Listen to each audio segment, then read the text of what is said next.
Olá a todos, vamos iniciar mais uma reunião, sempre gratos a Deus nosso Pai, nosso Criador, a Jesus Cristo nosso Mestre, a Frei Fabiano de Cristo e aos Espíritos amigos.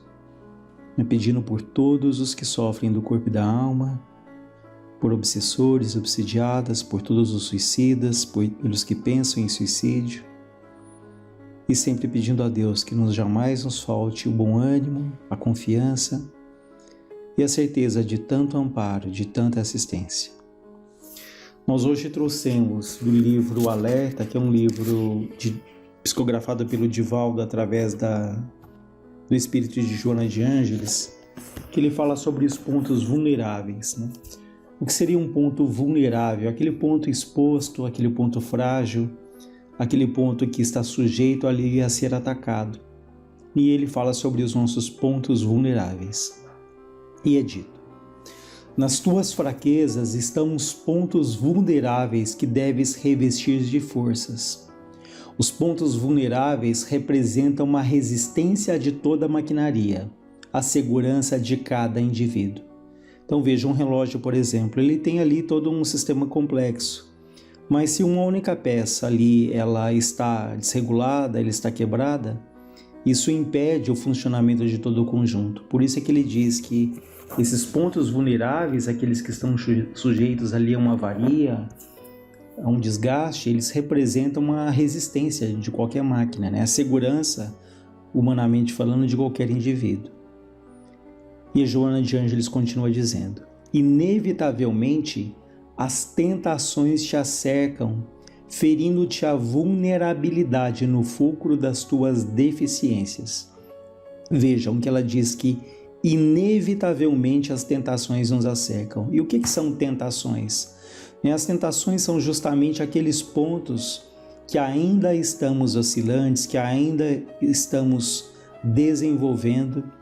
Então, a tentação ela parte sempre de um ponto em que nós ainda não aprendemos totalmente, de um ponto que nós não estamos seguros ainda. Então, há toda uma influência que pode sim existir de espíritos nesse sentido, mas eles vão ali nos atingir justamente nesses pontos. Eles vão nos tentar naquilo que ainda nós não dominamos completamente. Porque se há pontos na nossa vida que aquilo já está muito bem resolvido, que aquilo já está cristalizado, ainda que venha alguma tentação, aquilo não vai nos incomodar. Aquilo não vai aguçar a nossa vontade, o nosso desejo, a nossa curiosidade, né? Então, justamente as tentações, elas acontecem nos pontos que nós ainda precisamos solidificar, né? De fato, aprender e sentir aquele ensinamento. E ela dá alguns exemplos dessas tentações, né? Ela diz: se te agradam umas sensações mais fortes, sempre as defrontarás atraentes, envolvendo-te e atormentando-te. Vejam, ela fala: se nos agradam sensações mais fortes, aquelas situações em que nós queremos intensidade em tudo, o bom não é suficiente. O normal não nos agrada, tudo tem que ser superlativo, tudo tem que ser muito intenso. Por exemplo, num casamento, alguém que tem uma vida ali familiar tranquila, equilibrada, no entanto, está sempre buscando uma emoção mais intensa, né? Experiências mais intensas. Então, se nos agradam essas sensações mais fortes, nós vamos encontrá-las, né? Atraentes, como ele diz, vão nos envolver, vão nos atormentar. Se te espicaçam, se nos chamam a atenção ali o interesse, a ganância e a cobiça, respirarás o clima dos onzenários. Então, se somos pessoas interesseiras e altamente apegadas ali ao dinheiro, ao poder, à matéria, então nós vamos respirar nesse clima dos onzenários. Onzenários são justamente essas pessoas cuja preocupação com o dinheiro, em acumular, em ter, sobrepõe a tudo na vida. São pessoas que estão sempre inseguras, estão sempre com medo de que aquilo que elas têm hoje, amanhã possa não ter, o medo de serem enganadas, o medo de perder ali o seu dinheiro, né? Então, se nós respiramos nesse clima, nós vamos encontrar ali também muitas pessoas que tem ali um interesse, uma ganância exagerado. É claro que nós devemos ser previdentes, cautelosos, administrar bem ali os recursos que a vida nos concede, mas aqui é a questão do equilíbrio, né? Quando nós temos uma preocupação excessiva, né? Ao invés de administrarmos os bens materiais, nós somos escravos até, né? Por esse medo constante, essa busca desesperada por ter ali cada vez mais, ou esse apego, ainda que não tenhamos tanto, mas um apego ali exagerado, né? Ela diz: se te interessa uma maledicência e impiedade, sempre descobrirás imperfeições e deslizes nos outros que para muitos passam despercebidos. Ou seja, se nós temos ali o hábito da maledicência, da fofoca, nós vamos perceber em muitas pessoas situações para fazermos um comentário maldoso, né, uma fofoca, uma calúnia até, nos casos mais graves.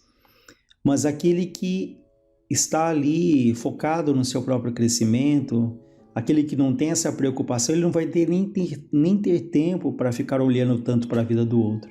Mas se isso é uma dificuldade ou até um vício, nós vamos observar os outros com muito cuidado, com muita atenção, procurando ali pontos falhos, procurando algo que a gente possa fazer um comentário, disseminando ali, muitas vezes entre pessoas, comentários que podem ser só fruto da nossa impressão, da nossa dedução, mas que aquilo pode não ser uma coisa concreta, né? Então vejam que se nós temos então essa tendência à fofoca, nós vamos perceber e muito nos outros imperfeições, deslizes, motivos ali para os nossos comentários, para as nossas chacotas, né? Para os nossos dardos ali que emitimos.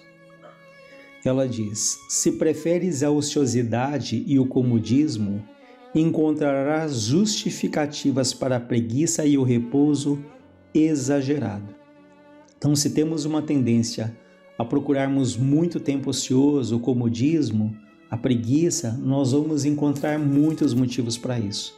Então, aquele que quer ali trabalhar, ele vai encontrar muitos motivos para trabalhar, ele vai se sentir motivado, ele vai ver uma razão naquilo que ele faz, ele vai perceber o quanto aquilo é importante para ele e para as pessoas que recebem ali a influência do seu trabalho, das suas mãos, do seu pensamento. Mas aquele que quer se acomodar, ele também vai encontrar muitos motivos. Ou está muito frio, ou está muito calor, ou tem excesso de trabalho, né? Se pudesse ali o final de semana não duraria só 2 dias, mas duraria 3, 4 dias, né? Então vejam que uma coisa é nós estarmos sobrecarregados, de fato. Há fases da vida em que as coisas se sobrepõem, se acumulam, né? Mas uma coisa é estar sobrecarregado, outra coisa é nos sentirmos sobrecarregados. Então nós podemos ter pessoas que fazendo muito pouco, elas se sentem muito sobrecarregadas, elas se sentem muito cansadas, elas se sentem exaustas, exauridas ali, no limite das forças, mas porque é muito mais um estado mental, né? Até de se sentir vítima ali de tudo, em que ela se sente muito cansada. Enquanto outros ali fazem muito, se dedicam muito e, no entanto, não se sentem tão cansados, porque mesmo fazendo muito, eles fazem aquilo com boa vontade, eles são gratos a Deus ali pela oportunidade do trabalho, da experiência. Então é claro que o repouso ele é extremamente importante. Assim como nós temos que aprender a trabalhar bem, nós temos que aprender a repousar bem, né? Mas em tudo é o equilíbrio. Então esse repouso exagerado, ele é preocupante, ele é prejudicial. Nós podemos às vezes dormir o final de semana inteiro e acordarmos ali na segunda-feira. É claro que a gente vai acordar ali para se alimentar, um banho e tudo, mas podemos dormir muito, e na segunda-feira ainda assim nos sentimos cansados, né?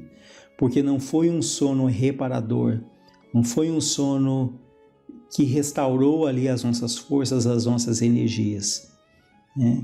Enfim, é o que ela fala da ociosidade do comodismo. Se nos interessam, se preferimos isso, nós vamos encontrar motivos para nos sentirmos cansados e sempre ali nos queixando do excesso das atividades. Ela continua dizendo: se te afeiçoas à enfermidade, anotarás distúrbios e deficiências orgânicas, onde os outros defrontam recursos para exercitar o equilíbrio e a disciplina. Então veja, afeiçoar a enfermidade, gostar da doença, parece estranho isso, mas nós podemos cultivar, né? Esse gosto por visitarmos incontáveis médicos, tomarmos ali tantos remédios, nos sentimos doentes, né? Aquela situação em que a pessoa vai, faz uma bateria de exames, não acusa nada, ela fala, mas não é possível, eu estou doente. Aí acusa o médico, que é o médico incompetente, que os exames não foram fiéis, né?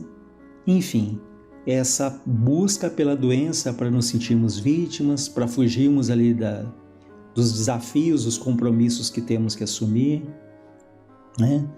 Para culparmos a Deus, a vida, por uma suposta doença. E nesse processo de afeiçoar a doença, nós de fato podemos ficar doentes, porque esse estado mental de derrotismo, de abandono de si próprio, isso vai ali criando também lesões nas próprias células do espírito e nas células físicas também.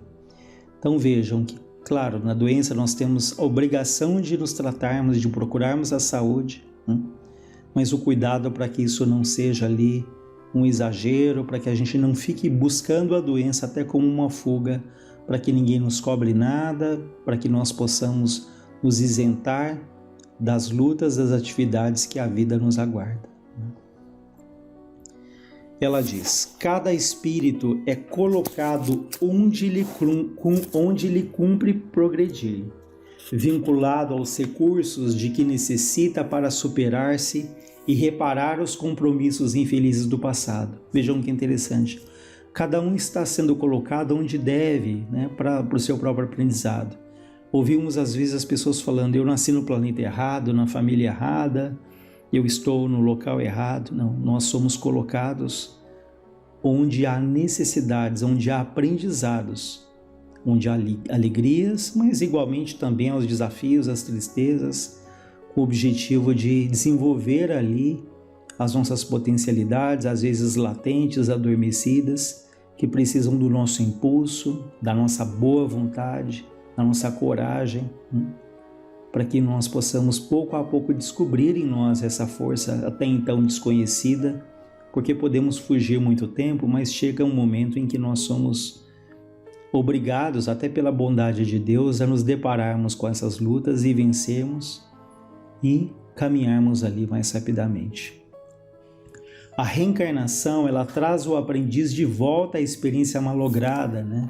Então, a nova existência aqui na Terra nos traz ali como aprendizes as experiências que foram fracassadas, a fim de que se fixem os valores positivos. Vejam, o objetivo desses desafios é fixar em nós os valores positivos, não sermos vencidos pelas provas, mas vencemos as nossas lutas.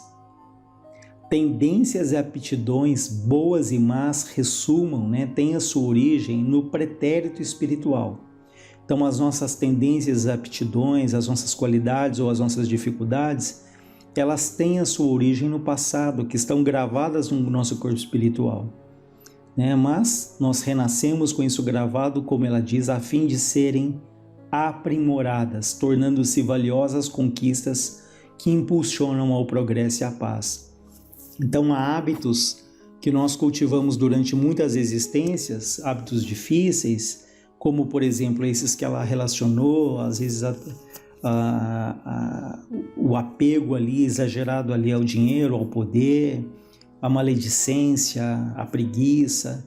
Então, se nós alimentamos esses hábitos durante muitas encarnações, é muito natural que nessa agora, a vida nos exija ali uma energia, um esforço para tomarmos outras atitudes, mudarmos esse padrão mental que nós alimentamos, né? Mas sempre o que ela reforça aqui, o objetivo é que se fixem em nós os valores positivos. A tua segurança interior, ela diz, depende da tua inclinação e preferência, cabendo-te a tarefa de renovar as forças, vigiar as fraquezas que se transformam com o tempo em equilíbrio e vigor. Então, a nossa segurança vai depender muito da nossa inclinação, da nossa preferência, das nossas escolhas.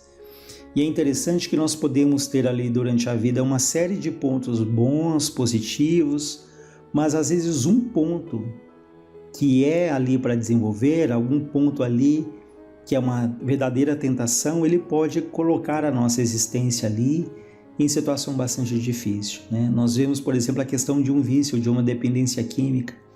Quantas vezes a família fala que é uma pessoa de um coração enorme, uma pessoa extremamente bondosa, um bom pai, um bom filho, um bom marido. No entanto, quando se deixa levar pela dependência, se envolve em uma série de situações difíceis, né? Prejudicando a vida espiritual, emocional, o próprio corpo físico, que vai sendo danificado ali pelo vício. Enfim, às vezes foi um ponto só, mas aquele ponto é esse ponto vulnerável, aquele ponto que pode comprometer o restante.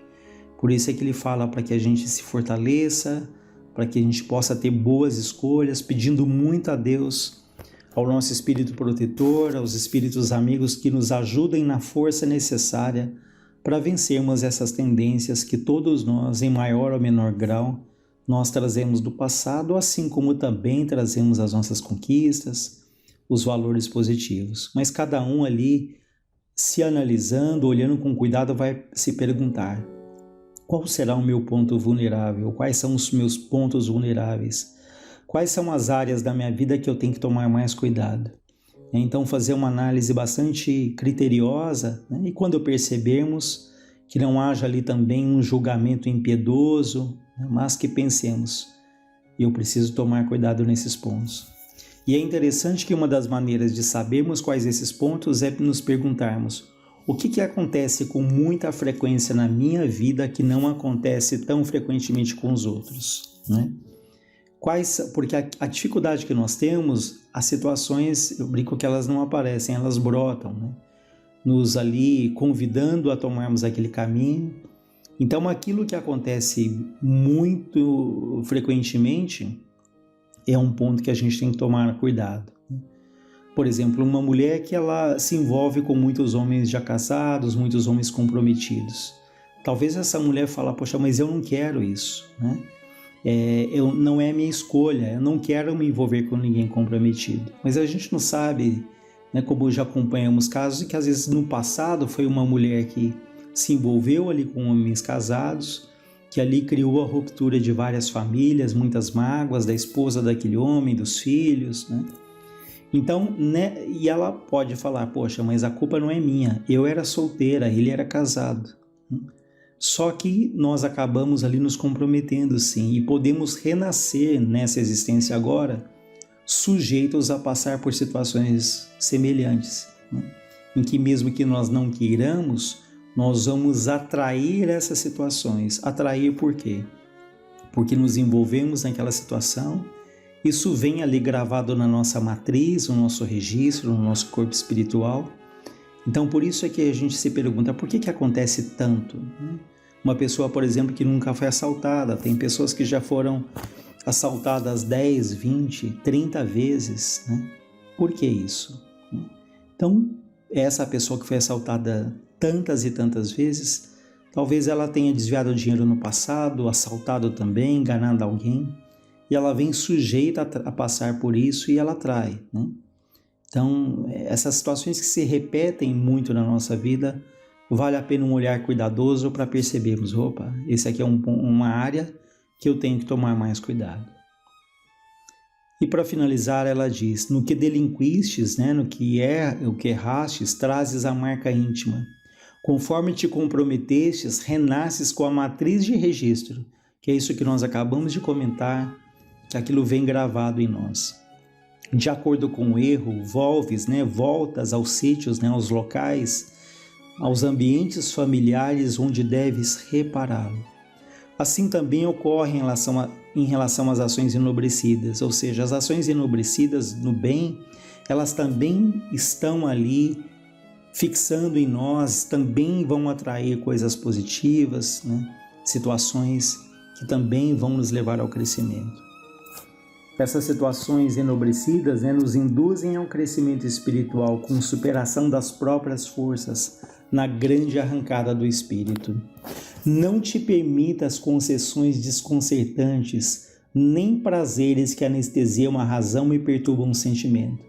Ou seja, há muitas situações que nós sabemos que elas não serão boas, né? Mas ele fala, não te permitas, né, concessões desconcertantes, nem prazeres que anestesiam a razão. Enfrenta as tuas fraquezas, conscientiza-te dos teus pontos vulneráveis e constatarás quão fácil te será vencer as tentações e superar as más inclinações que te atormentam. Então fica aí esse texto para a nossa reflexão. Que Deus nos ampare, nos fortaleça, nos envolva hoje e sempre. Graças a Deus.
Boa noite a todos.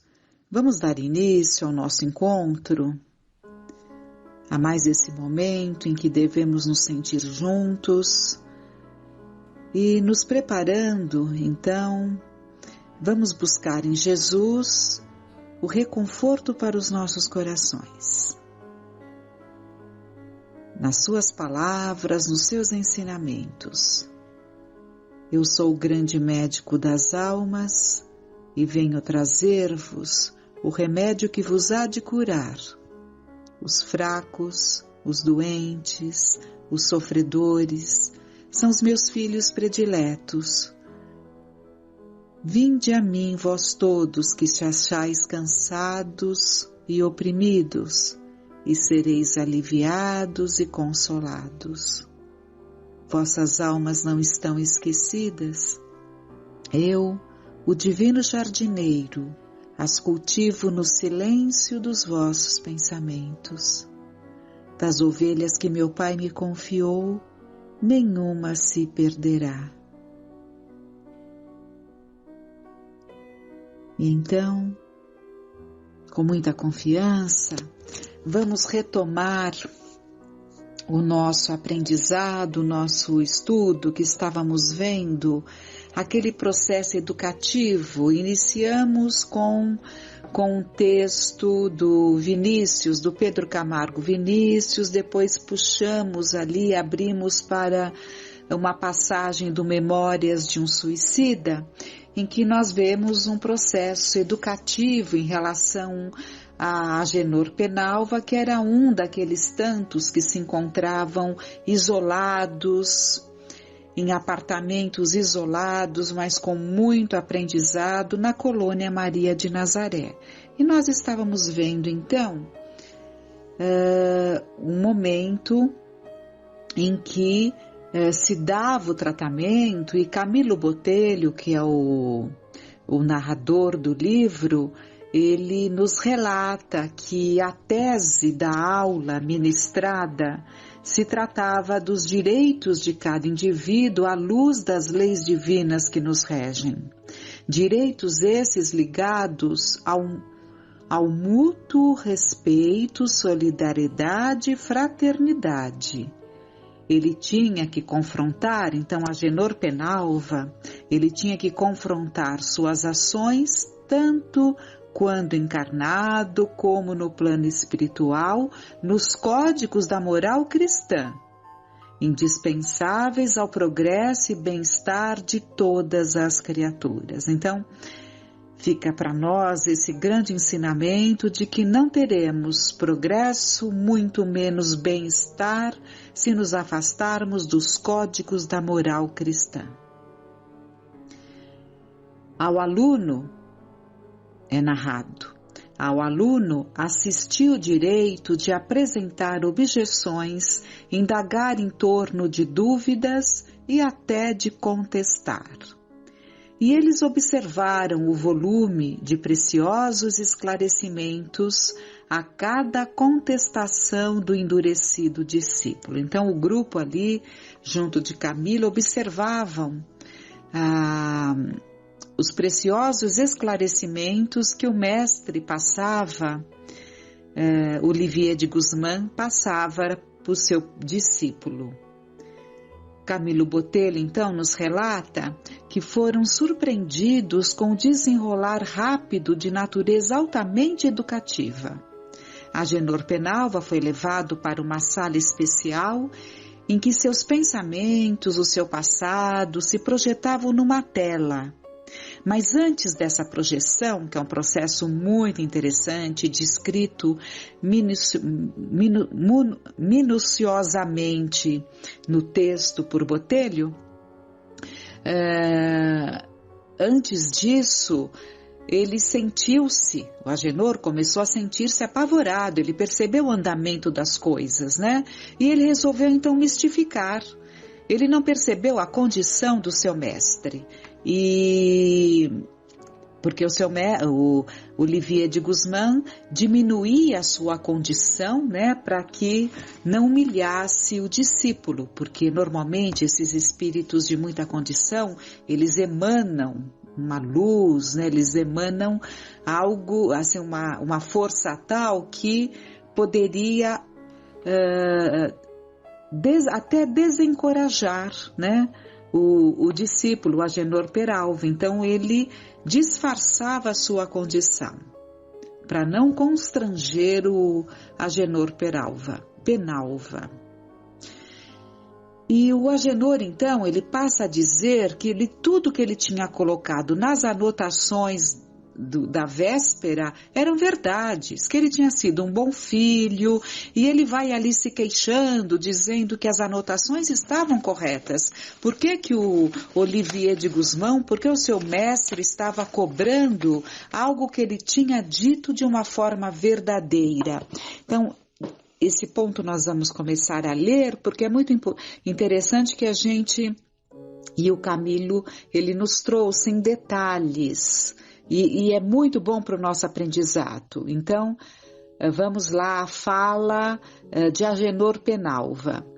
Existe, por certo, algum engano no pormenor que vos levou a rejeitá-las. Rejeitá-las o quê? As anotações da véspera.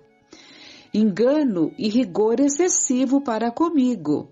Fazeis-me escrever as normas de um bom filho, de acordo com as leis do Senhor Deus Todo-Poderoso, que eu temo e respeito.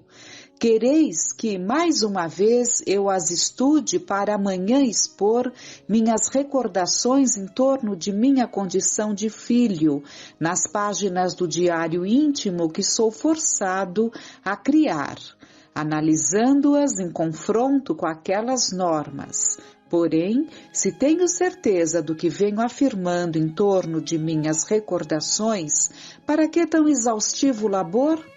Peço-vos antes, encaminheis a quem de direito o meu rogo de libertação. Por que me fazem sofrer tanto? Não existe, pois, perdão e complacência na lei do bom Deus que eu tanto amo?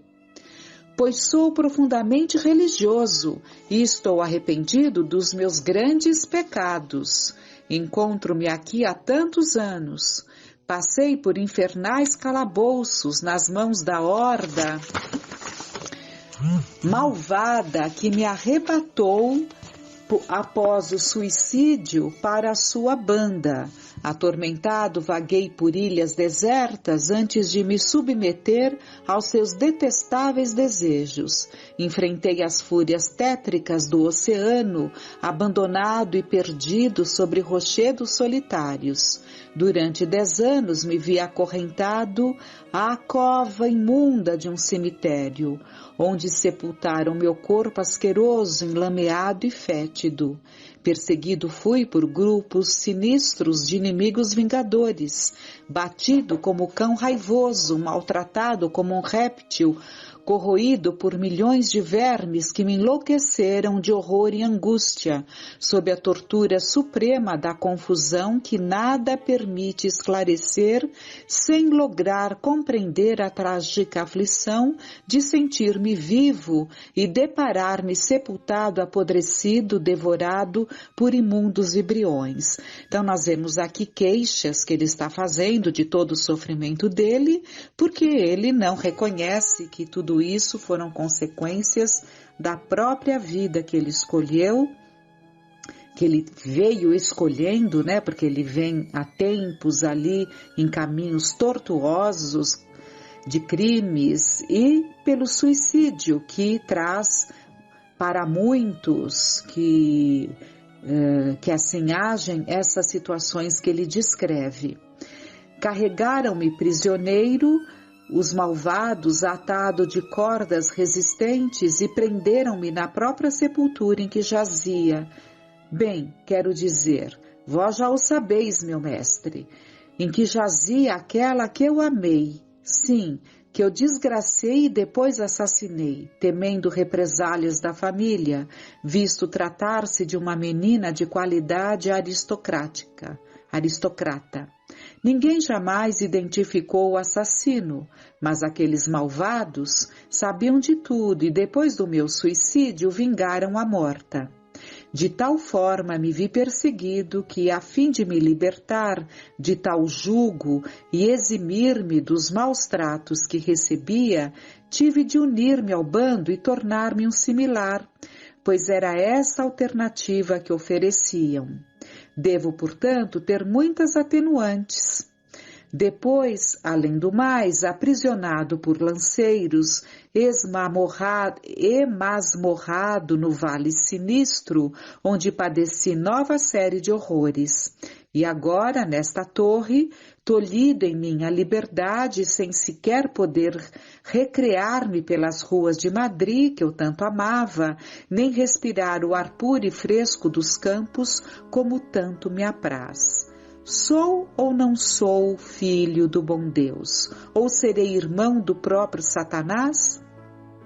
É interessante nós compreendermos que todos esses sofrimentos que ele descreve foram consequências dos seus atos, portanto, não servem para crescimento.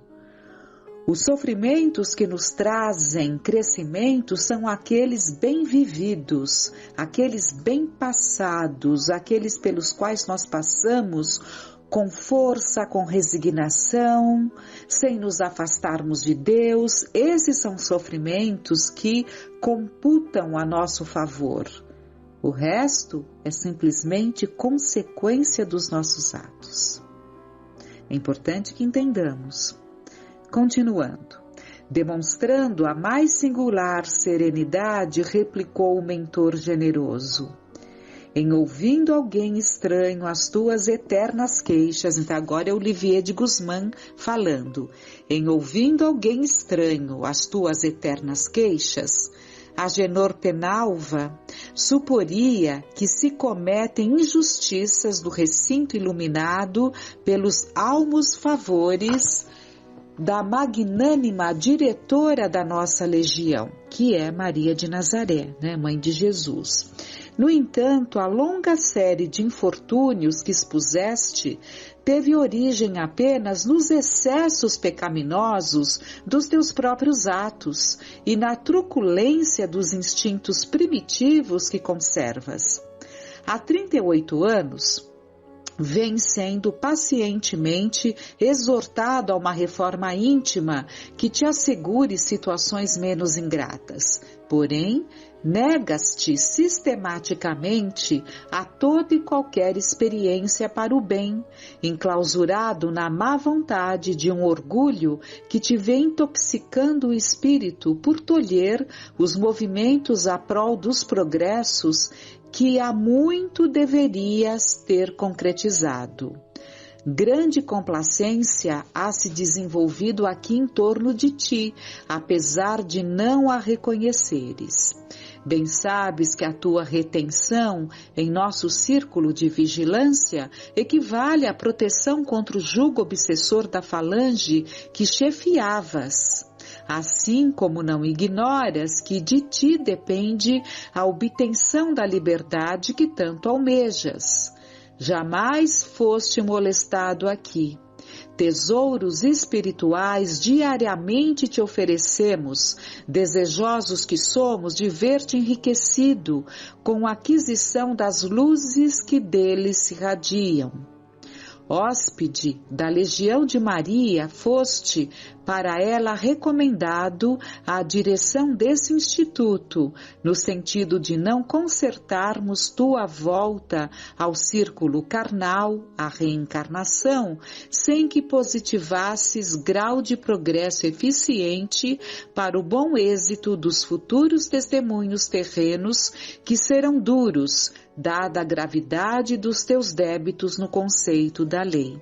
Então ele terá a encarnação difícil, né? Pela gravidade dos débitos. Então serão duros os testemunhos devido à gravidade dos débitos dele. Mas ficou combinado, né, com Maria, que ele só reencarnaria depois de ter conseguido algum progresso para que a encarnação tivesse um êxito maior. Diariamente são expostos ao teu exame os motivos por que tua liberdade foi tolhida. Sabes que és culpado.